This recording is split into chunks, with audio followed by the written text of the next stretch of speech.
आप देख रहे हैं माउंटेन वैली टुडे, सच से वास्ता।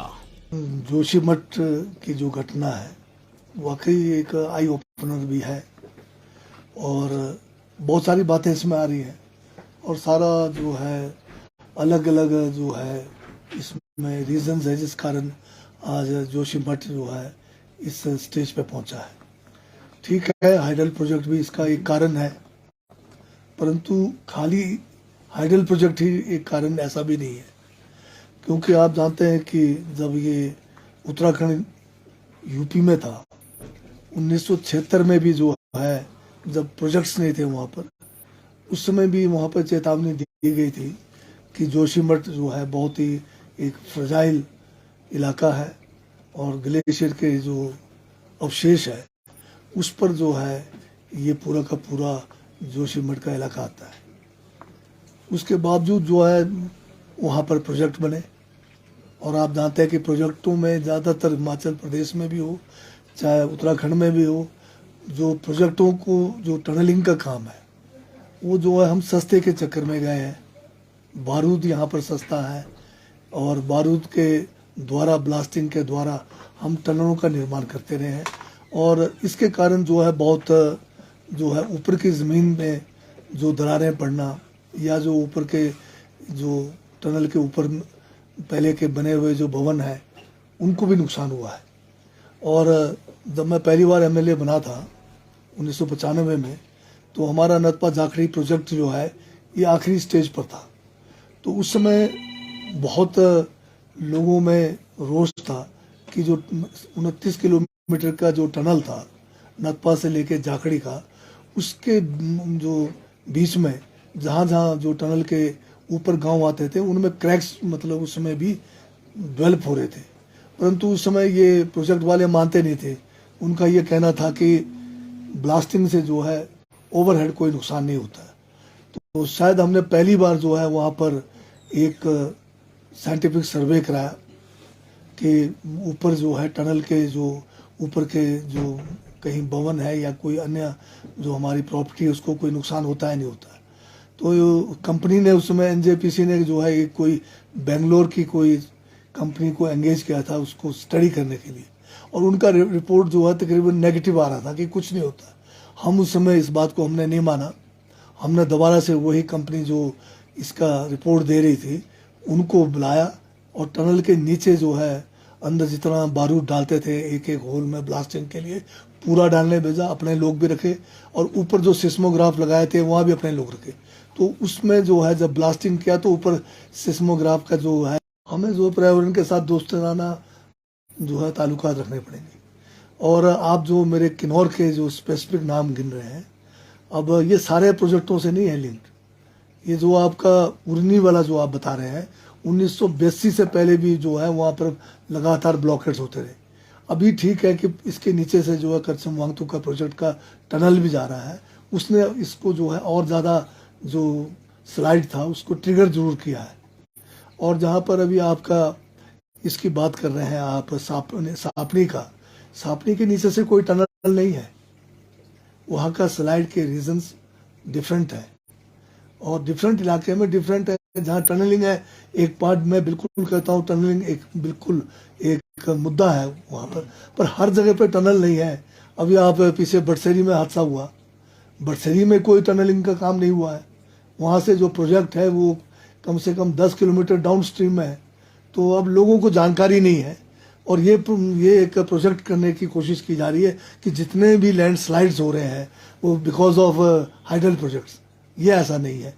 हिमाचल में कोई 1500 से ज़्यादा प्लेसेस जो है आइडेंटिफाई किया है कि जहाँ पर स्लाइड्स हैं और इनमें से ज़्यादातर जो है स्लाइड्स उसके कारण और हैं प्रोजेक्टों का। एक कुछ इसमें से प्रोजेक्ट्स का भी है और कुछ ऐसे भी हैं जहाँ प्रोजेक्ट्स नहीं भी है। क्या लोगों को भी और कंपनीज को भी आप दोनों को मोटिवेट करेंगे कि we need to be scientific और प्रोजेक्ट्स भी लगने चाहिए, जोशीमठ जैसे हालात ना हो, इसको लेके भी क्या एक अवेयरनेस कैंपेन होगी? अब जोशीमठ की तरह जो एक आप कहेंगे कि 2010 में रेकोंग पीओ जो किन्नौर डिस्ट्रिक्ट का हेडक्वार्टर है वहाँ भी बहुत सारी इमारतें जो है सिंक कर गई, 2-4 बड़े बड़े इमारतें तो गिरी गई उसमें, पर उस हमारे रेकोंग पीओ के नीचे से कोई टनल नहीं है। परंतु वहाँ पर रीज़न जो है डिफरेंट है। अब उसको साइंटिफिकली अगर आप उसको स्टडी करेंगे किस तरह से वहाँ का पानी का रिसाव है या कोई सीवरेज की प्रॉब्लम है। बहुत सारे गांव में कई जगह पे जो है सीवरेज की दिक्कत है, कई जगह पे पानी की निकासी की दिक्कत है, कई जगह पे नेचुरल जो है स्लाइड्स हैं जिसको अनअवॉइड कर सकते हैं। हमारे पास अभी तक ये भी नहीं है कि क्या कारण है। जियोलॉजिस्ट कहते हैं कि भाई जैसे उसमें पानी का रिसाव हो रहा है और ओवर ए पीरियड जो है पानी के रिसाव होने से जो है ये जो स्लाइड जो है ट्रिगर हो रहा है, या उसका टोपोग्राफी ऐसा है। कई जगह पे रोड कंस्ट्रक्शन है, वाइडनिंग का काम भी बहुत ज़रूरी भी है, और फिर उसमें भी हम लोग बारूद के द्वारा ब्लास्टिंग के द्वारा कर रहे हैं, रोड कंस्ट्रक्शन से भी हो रहा है। तो इन सब बातों को ध्यान में रखकर और जो भी प्रोजेक्ट जहाँ भी बनाना चाहते हैं, चाहे हाइडल है, चाहे सीमेंट है, चाहे कोई भी है, हर एक का जो है पहले एनवायरमेंटल जो इम्पैक्ट असेसमेंट है वो प्रॉपर होना चाहिए। करने को तो अब भी हो रहा है परंतु वो प्रॉपर नहीं है लगता है। सब कुछ करके अगर हम आगे बढ़ेंगे तो समझता हूँ कि जोशीमठ जैसे हालात पैदा नहीं होने चाहिए। फाइनली आप जिसको फोकस एरिया बनाएंगे, जो स्टडीज हो रही है वो कंप्लीट हो और उसका रिपोर्टिंग प्रॉपर हो, सो आगे का जो नेक्स्ट फेज है कंस्ट्रक्शन या जो भी काम का। हाँ, इसमें यही है कि जब एक आध घटना होती है तो हम सब जाग जाते हैं, चाहे पॉलिटिकल लोग हैं चाहे प्रेस है, परंतु जो लंबे अरसे से हमारे जो ये प्रॉब्लम्स है उसको जो है प्रॉपर स्टडी करके हमें जो है उस पर काम करने की जरूरत है।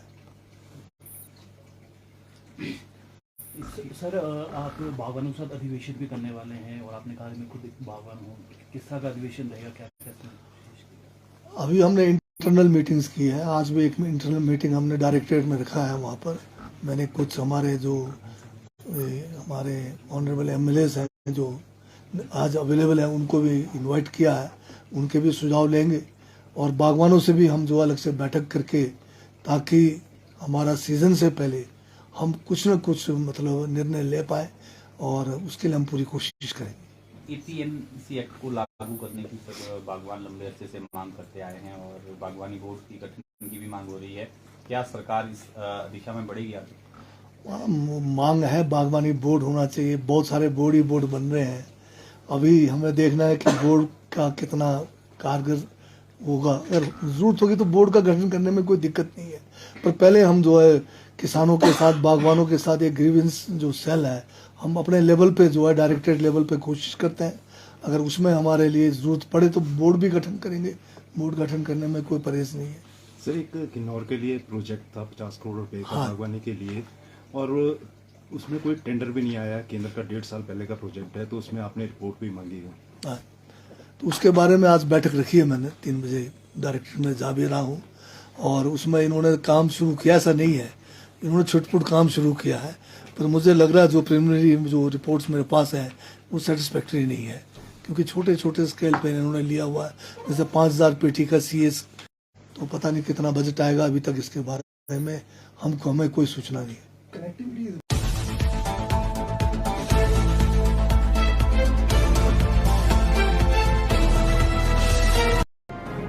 आप देख रहे हैं माउंटेन वैली टुडे, सच से वास्ता।